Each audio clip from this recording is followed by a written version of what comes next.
Hello, amigos, and welcome to another episode of Inside the Ropes with Coach Mario.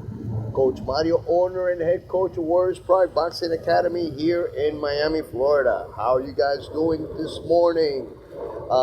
Guys, it's going to be a brief show today, a brief episode.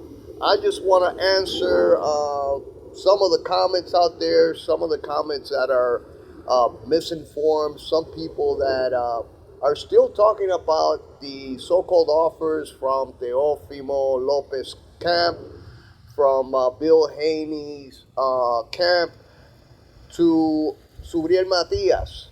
Some are supposedly offers and the allegations that Bill Haney and Teofimo Lopez and Teofimo Lopez's father are making or have made in social media and interviews about the so-called offers and the negotiations in order to fight SUBRIEL Matias. All right, so we're gonna address one-on-one and solve it for once and for all, because there's a lot of people that continue to make these allegations and these statements on some of my episodes where basically they have not been totally informed. So I'm not blaming them. Just as I say, there's a lot of people, unfortunately, nowadays that believe everything they hear. You know, you hear a lie a whole bunch of times, it comes to a point where you're gonna start believing it. And you can look at all the politicians, how they all constantly lie and tell you things that are not there, like the economy is great, nothing is happening, there's no crime. All this other crap that you hear in the news, it's a bunch of baloney. We know it's not like that. I mean, you can see for yourself that things are a lot worse now than they were 4 years ago. A lot worse for a lot of people. However, politicians will make it seem like, hey, we're living in Shangri-La, you know, a perfect world, everything is better, you know, more employment, this and that. So my point is, the more you mention a lie, the more you repeat a lie constantly, some people that have, you know, do not lack the ability of having critical thinking, you know, will believe in it. You know, and that's the way it's always been. It's called indoctrination. It's called propaganda. And nowadays, you know, not only nowadays, since we can remember, history is written by those who are the victors. So a lot of things in history, when you read about it, you know, it's not the way it really happened. So I've always been a person who am a critical thinker, who actually questions things, and in this case, you know, I go with the facts, guys. I like to go with facts always, all right? And sometimes I might be misguided, or I might be fooled by some allegations from somebody, but once I start researching and looking at all the facts, you know, I come to my own personal conclusion, and in this case, that's what I want to do. I want to clear things up. I want to make sure that all of you who believe that Teofimo Lopez and Devin Haney and his dad really approach the SUBRIEL Matias team with the intentions of fighting him, these are the following facts. And we're going to start one by one. All right, Teofimo Lopez claims he made an approach. Teofimo Lopez team, Teofimo Lopez and his dad, they made a claim that they approached SUBRIEL Matias team and offered him the opportunity of fighting or unifying the title right after SUBRIEL Matias fought Shogun Ergashev. All right, after that, that total victory and that destruction of Ergashev, the loudmouth, smack-talking Ergashev, who quit on his tool cowardly, Teofimo Lopez immediately offered, knowing the following facts, knowing that he had just fought, knowing that SUBRIEL Matias had an injured hand coming to the fight, and and actually hurt it a lot more during that contest, and needed time to recuperate, made an offer to Subriel Matias' team to fight him in 7 weeks. 7 weeks after coming off a championship fight, his first defense, Subriel Matias' first defense. And one of the things that some of these guys, some of these people that believe there's a legitimate offer, let me ask you the following thing, all right? And you'll be honest with yourself. If you're an honest person, you are a person with critical thinking, is it fair? Is it fair? Let's say you are in Subriel Matias' side, or you're in Subriel Matias' shoes, all right? Put yourself in his shoes. You just had a tough fight, your first championship defense for the IBF title, all right? You hurt your hand hurts, all right? You gotta go and get it treated. It's gonna take months and weeks in order to get that hand healed and properly ready for your next confrontation, for which whoever contender you're gonna fight, either a contender or a unification title. Do you think it's fair that 7 weeks is enough time to get all that done? All right? And if you're fair with yourself, if you're honest with yourself, you're going to say, hell no. I just fought. My hand is messed up. I got to get it treated. That's going to take at least a couple of months. All right? So what happened is Teofimo Lopez used this narrative in order to appear that he had made an offer, which he did, which was an illogical and unprofessional and a one-sided offer. All right? If somebody gives you an offer that is only one-sided, then it's not a legitimate, fair offer. An offer's got to be for the interests of both fighters. Both fighters can't be, unbalanced. All right? It can't be favoring one fighter more than the other. That's the reason why I believe Canelo Alvarez is not fair with his opponents. He always has some kind of clause in order to slide it in there in order to have all the benefit. All right? But going back to Teofimo Lopez and Subriel Matias has now stated immediately after this, he goes, give me time to recuperate and I'll fight you.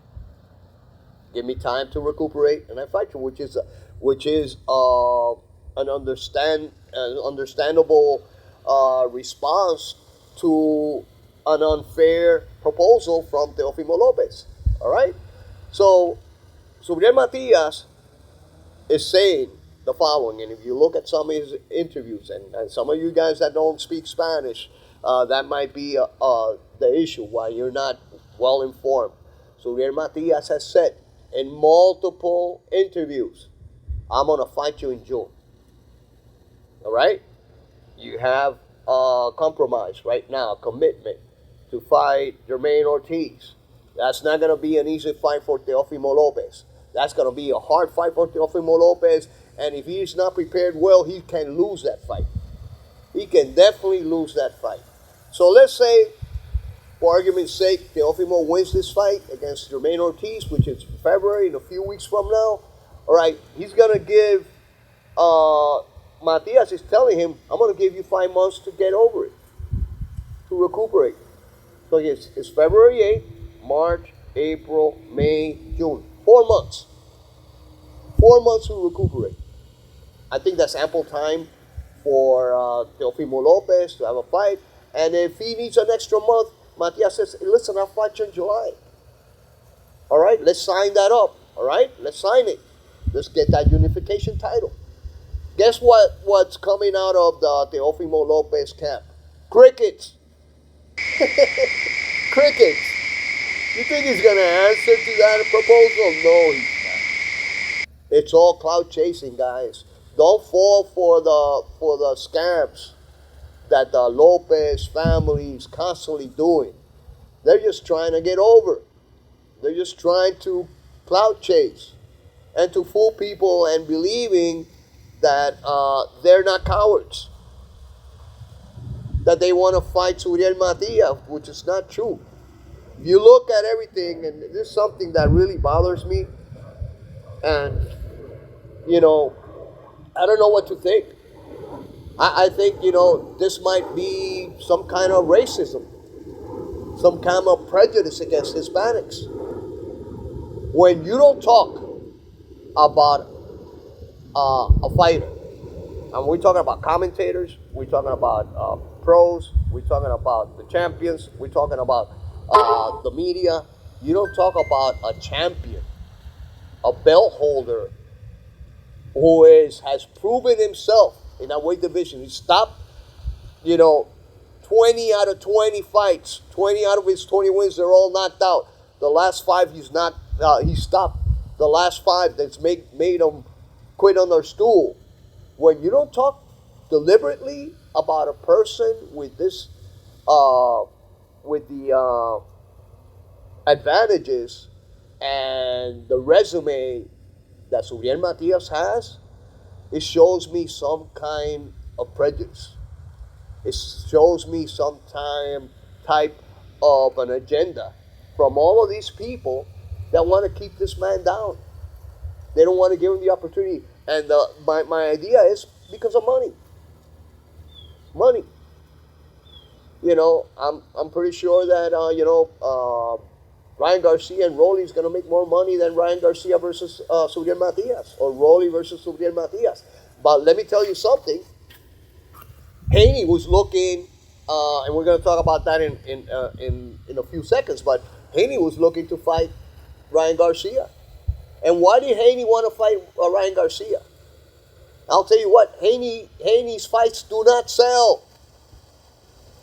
They had about 40,000 views on the pay-per-views that he had with Regis Prograis. Nobody watched that. Very few people paid for that fight. When Ryan Garcia and Tank Davis fought, it was over 1 million views. All right? That's the reason why Haney is looking to fight Ryan Garcia. Because of the money, because of the pay-per-views and all that stuff. But I tell you something. I'm going to tell you something.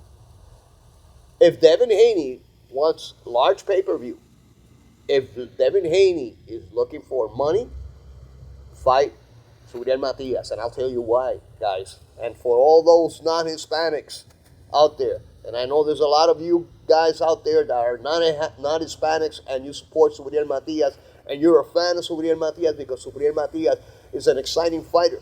Is a fighter that boxing fans love to watch. All action packed.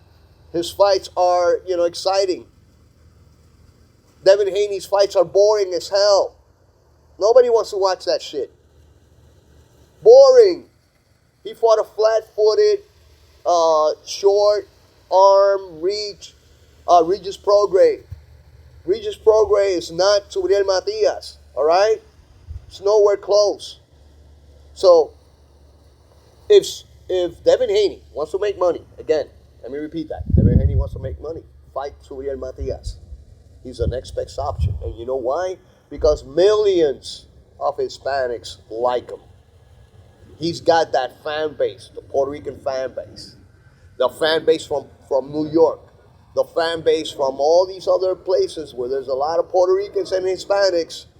And even Mexicans who love that style of fighting, the aggressive style of fighting. All right, that Matias has, which is you hit me and I hit you back. Let's see who was the last man standing. That's Subriel Matias' style. Don't try to make Subriel Matias into a Devin Haney, into a Mayweather. Every fighter has their own personal style. Subriel Matias, that's his style. Kill or be killed. And that's what people love. People love to see that. I mean, fans of boxing love to see that. Exciting fights. We hate to see boring fights. I didn't like to see a Mayweather fight. They were boring. Running around all day, hitting his opponents 1 or 2 punches and then, getting the decisions. I didn't like that. I would rather see Barrera versus Morales. That kind of fight, all action packed. That's the kind of fight that Hispanics like and knowledgeable boxing fans love. All right? So now let's talk about Devin Haney and Bill Haney. Those 2 charlatans. All right? Especially Bill Haney, who's a lowlife. The way he speaks to people. He speaks to people like they're, his subjects or something. All right? Bill Haney, who looked like he was drugged out of his mind. All right? On that interview, I believe it was on YouTube. All right? I can't remember the name of the host of that program. But he had Panda, SUBRIEL Matias, trainer there, and he brought in, surprisingly, out of the blue, Bill Haney just screaming and saying all kinds of stuff, Let's get this cleared out and debunked once and for all. Bill Haney spoke to a Peter Kahn and asked Peter Kahn if he could get him a fight with SUBRIEL Matias. Peter Kahn, according to Bill Haney, and I don't know if you can believe what Bill Haney says, but if you do, let's give him the benefit of the doubt. If you do believe, Peter Kahn told him, no, this kid won't fight for less than $4 million. And then he called back again, Peter Kahn, and Peter Kahn said, no, he wants $4 million, all right? Number one, Peter Kahn has nothing to do with SUBRIEL Matias camp. They don't even know who he is. They don't even know who Peter Kahn is. Who the hell is Peter Kahn? That's like me telling, all right, well, I'm gonna, I want to make a reservation at a restaurant, but I called the wrong restaurant. And then I show up at the restaurant where I want to go. Hey, no, but I called that other place. It's the same shit. Stupid. That's some stupid shit, or you gotta be high as hell. Do the research first. All right? Then what happened? What transpired is that finally he was able to get a hold of SUBRIEL Matias' manager. All right?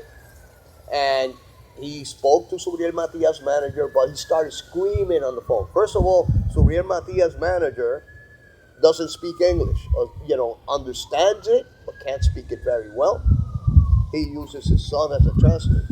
So he hears a fucking guy, sorry for the F-bomb, he listens to a guy just screaming out of his mind. And let me tell you something. Guys. Right, so he hung up on me. All right, so let me tell you something. In Latin America, all right, I was born and raised in Latin America. All my life, I lived in that culture. I was raised in Puerto Rico. I was not born there. I was born in Cuba. Left when I was 4 years old. We migrated all over the place. We lived in Mexico for 4 years. We lived in Jamaica. Came to Miami briefly, and then we lived in Puerto Rico. That's where I grew up. That's where I learned how to fight. That's where I married. That's where I met my ex-wife. That's where my kids were born. My children, my grandchildren. I'm one of the last Mohicans, one of the last Cuban Ricans left. And in Puerto Rico, when you are, and I've been in business, guys, and I've been in the fitness industry for a very long time, ever since I was in my 20s. I was the first person to own a ladies' gym in Puerto Rico, an all-women's gym in Puerto Rico. I used to have a TV show called Fitness Magazine. I was a TV producer. And I tell you, when you have a business meeting, you act as a professional. You don't act like a thug. If I have a business meeting with somebody, if somebody comes to meet with me and starts screaming and starts talking nonsense, I'm going to walk out of that meeting. In Puerto Rico, they teach you respect. And in Puerto Rico, if you disrespect somebody,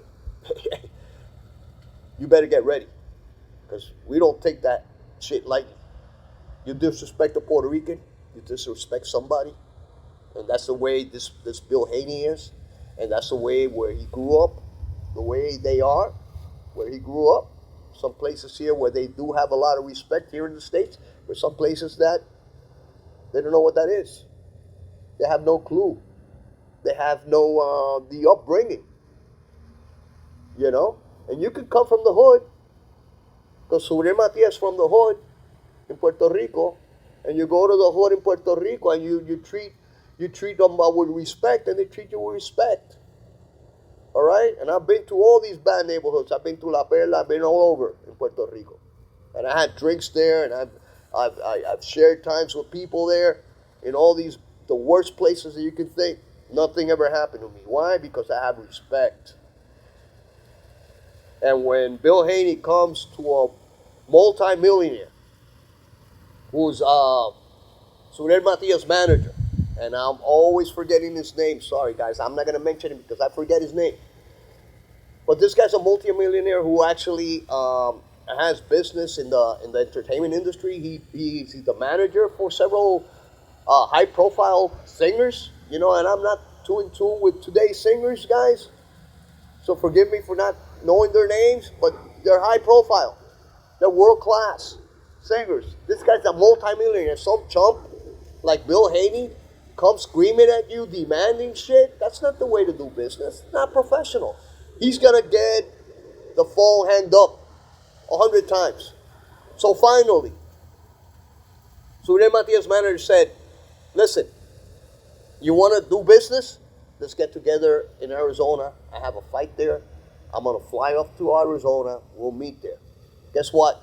What happened? What's Bill Haney's response? Crickets. Crickets again. Crickets from Teofimo Lopez. Crickets from Bill Haney and Devin Haney. It's all bullshit. Guys, wake up and smell the coffee. Nobody wants to face the Puerto Rican monster. Nobody wants. They want to ice him. Commentators won't mention him. The so-called experts won't mention him. A lot of people don't even acknowledge he exists. But you know what? The fan base is growing by the millions.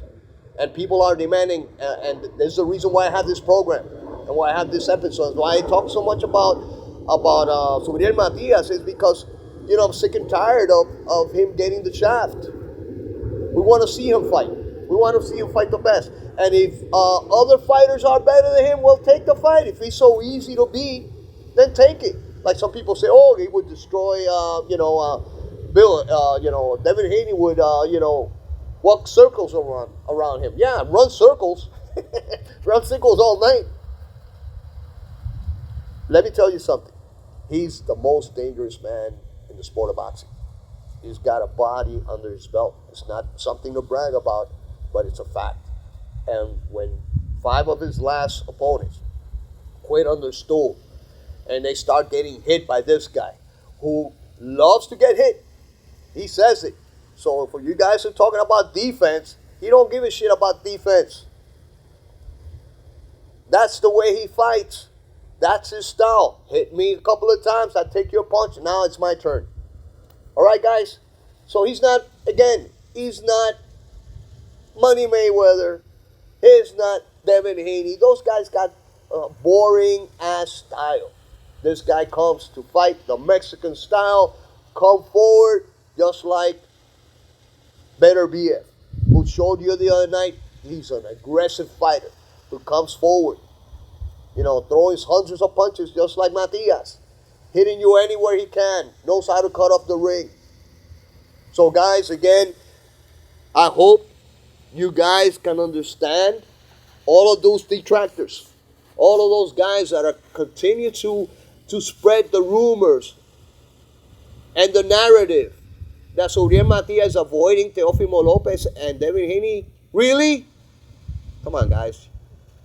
You're showing me that your intelligence is very limited, or you are easily brainwashed, all right, with propaganda. So, Anyway, guys, that's what I wanted to clear out, all these lines.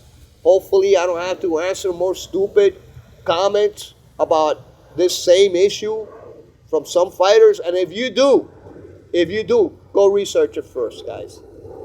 And convince yourself of what the facts are. Get your facts straight. But anyway, guys, this is all for now. This is Coach Mario from Warriors Pride Boxing Academy.